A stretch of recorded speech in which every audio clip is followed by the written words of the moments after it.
What's going on, everybody? Ryan Miner here of the Face Off Sports Network, and Week 9 was full of fireworks, leading from Joe Burrow throwing for 4 touchdowns, and Saquon Barkley doing what he does best, somehow doing some video game hops that I have no idea how you can do backward top like that, but hey, blows my mind, dominating performances.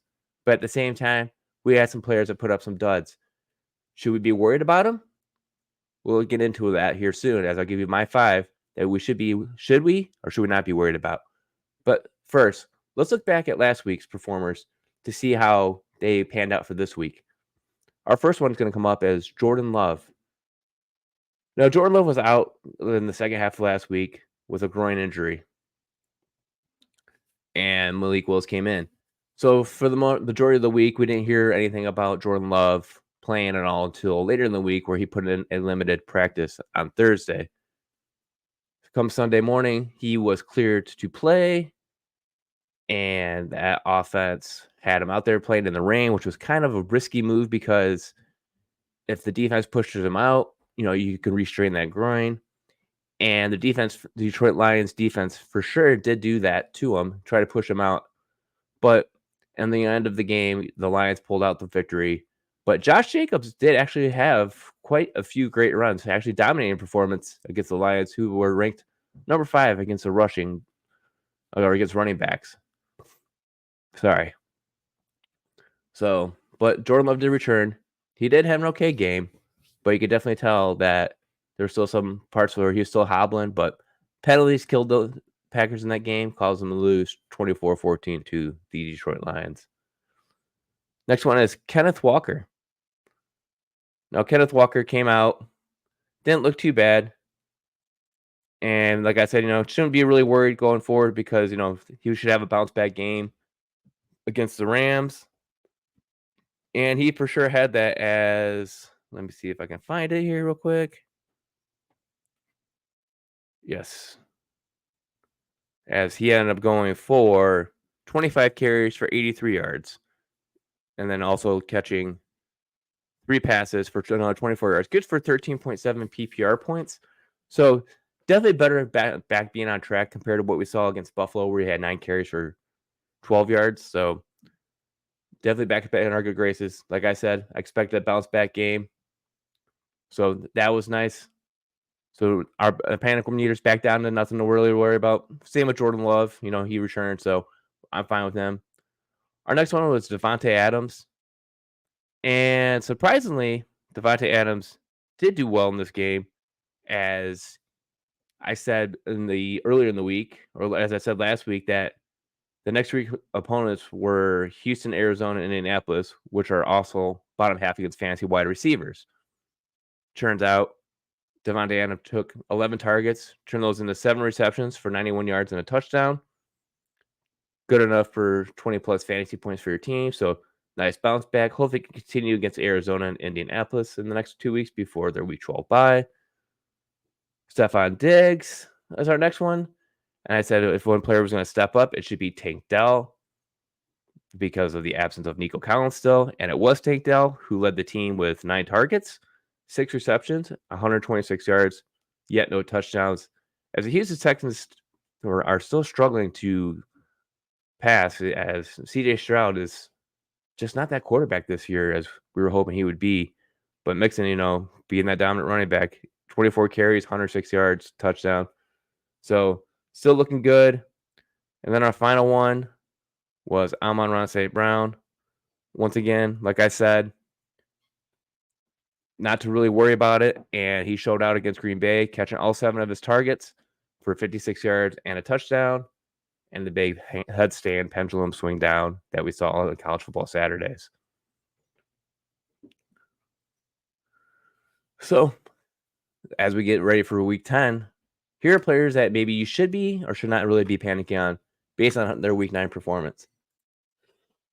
Our first one is A.J. Brown here.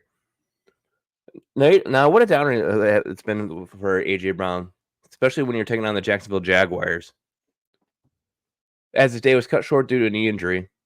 And the initial reports were going to be that it wasn't going to be too serious, just wait for an MRI come back. MRI came back.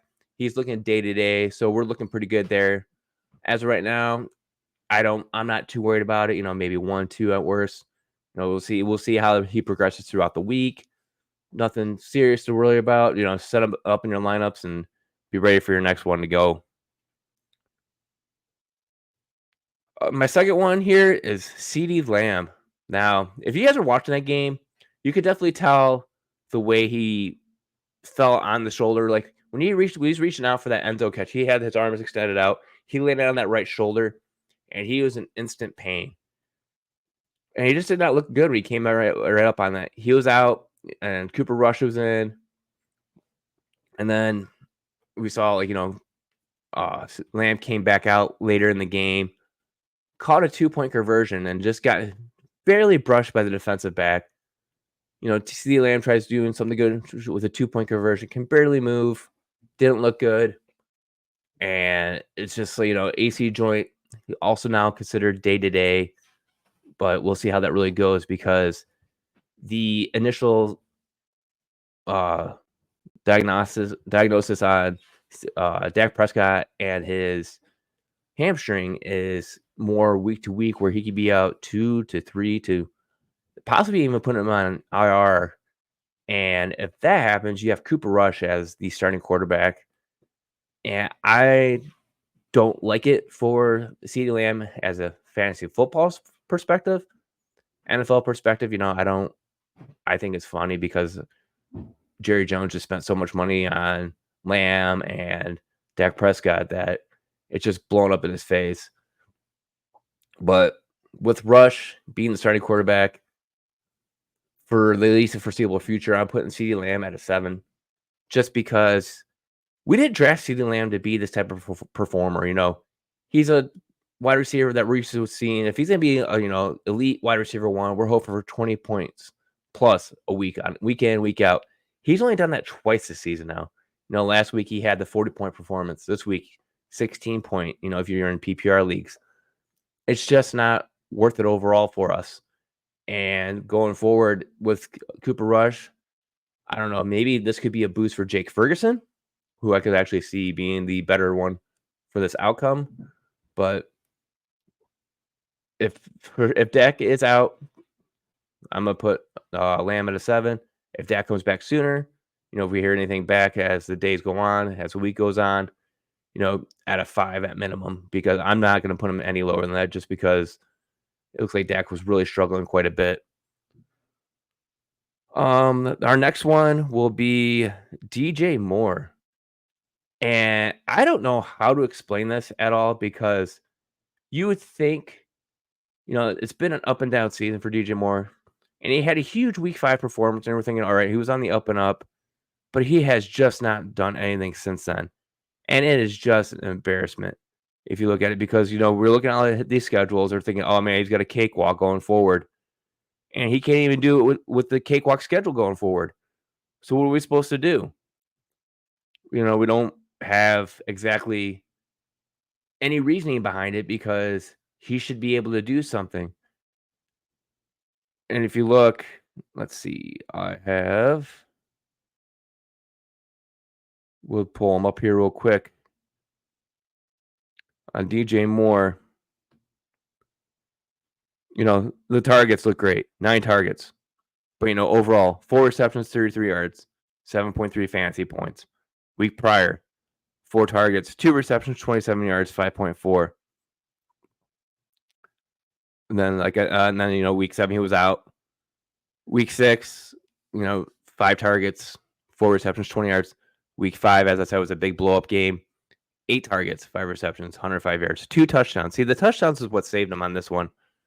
But overall, it's just not working out for him. And you think, next week he has New England, followed by Green Bay, a cakewalk against Minnesota, and week 13 against Detroit before getting back in. But looking at it, it's just, how can we trust DJ Moore going forward? I'd have a hard time, trusting him going forward because there's just been 3 bad performances as these cakewalk defenses that he's going up against should be something that he should be able to dominate against. And plus, there was a play in yesterday's game where, people said that he walked off the field. And it looked like he walked off the field due to, like, maybe, like, a cramping or something. It was raining there, so he coulda cramped up. It looked like he just kinda cramped up, walked to the sideline. I wouldn't, fret at that, but I'm panicking on DJ Moore. Like, this is not what we drafted him for. We drafted him as a solid wide receiver too, especially with Caleb Williams here as a quarterback. Supposed to be this next greatest thing out there, and he just has not been that for us at all. So I'm panicking. He's at an 8, 9. I mean, I'm almost to the point where I'm about ready to bench him just because it's just not worth it. He's just becoming now that name that you don't want to bench, but this is the point where you have to bench. Speaking of benching, and this is not a fun one to bench, it's because of the injury that happened to him. And that was Chris Olave. And Chris Olave has suffered another concussion.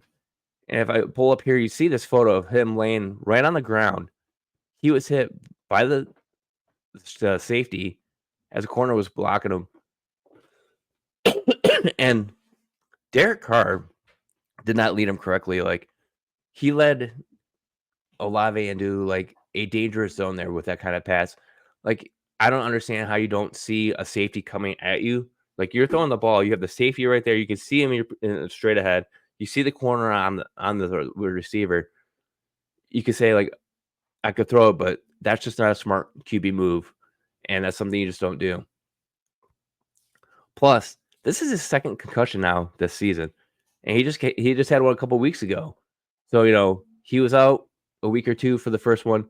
This one he could probably be out 3, possibly a month. So we could be seeing a IR stint here on this going forward. And it's for me, I'd say that'd be better to be safe than sorry because this team is kind of in an abysmal as starting out 2-0 and has now lost 7 straight. Just fired Dennis Allen today. So if the team was smart, I would take Chris Olave and put his health as a priority and probably put him on IR and let him heal because that seems like what he really needs. Especially, I mean, that kind of hit where he has to go to the hospital. Yes, he was released and he was fine, was able to move everything, but still inexcusable. Derek Carr, you shouldn't be making those kind of passes. You know better than that. You should know better than that at least. So, I mean, fantasy football wise, I'm panicking because a lot of us have Chris Olave as a solid wide receiver too, and we're gonna be losing that wide receiver too. So, and also we're starting to try to push for those fantasy football playoff spots. So I'm panicking right now because he's a solid wide receiver that we're gonna be losing, especially with Derek Carr back in the backfield over Spencer Rattler, thank God. But that play was uncalled for. I'm putting this in a 9. I'm at full panic because if you're pushing and we're looking at it right now, that would mean he'd be back no sooner than week 15 if he goes on the IR. And if you don't make the playoffs, that's the very first week usually most playoffs are starting. So that'd be the downturn on that one. And then my final one, and I was a player I was always excited to draft this season just because he was going late, and that was Nick Chubb. Now, 3 weeks back with Nick Chubb back as a player, he just has not been the same player as he was, coming off his injury. And I expected that, to be honest with you. Like, okay, I could see, he wasn't going to be that player that we're all hoping that he would be.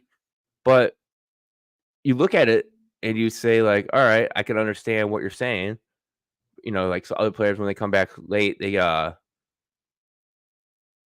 kind of come back a little slower than ever, and then gradually as they get going, they can start going again.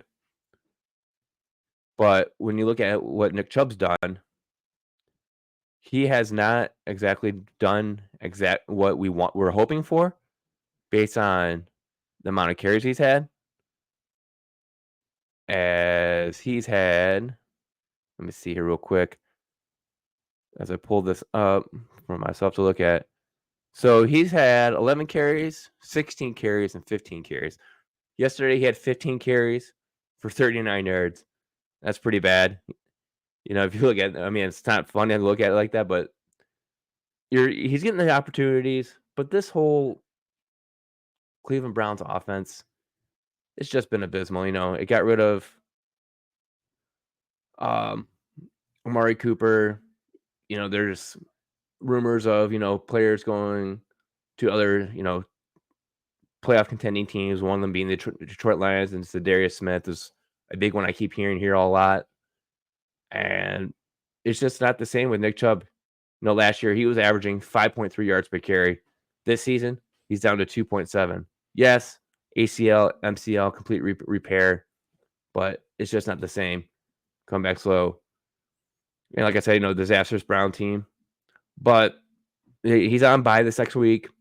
He gets a good matchup. What on paper looks to be a good matchup against New Orleans Saints, who's a bottom 10 against the run defense. And that's great for us. We're thinking, good, oh, cool, put him back in our lineup. But you look after that, it's the Pittsburgh Steelers, Denver Broncos, the Pittsburgh Steelers again, and then Kansas City in week 15. That's 4 matchups back to back to back to back. That'll make it hard to actually even get him in the lineup, even as a flex player. So I'm gonna panic here at a 7. I thought he'd be a great comeback story, maybe like an Adrian Peterson type story, and that's just not become the one that I thought it was gonna be. So best of luck. Hopefully, this week he'll bounce back and maybe get the next Chubb that we were able to draft late and hope that can bounce back here in week 11. Well, that'll do it here for this week's Panic Meter. If you have any questions, feel free to shoot them down below. I'll be happy to answer them. Until then, we'll see you guys next week.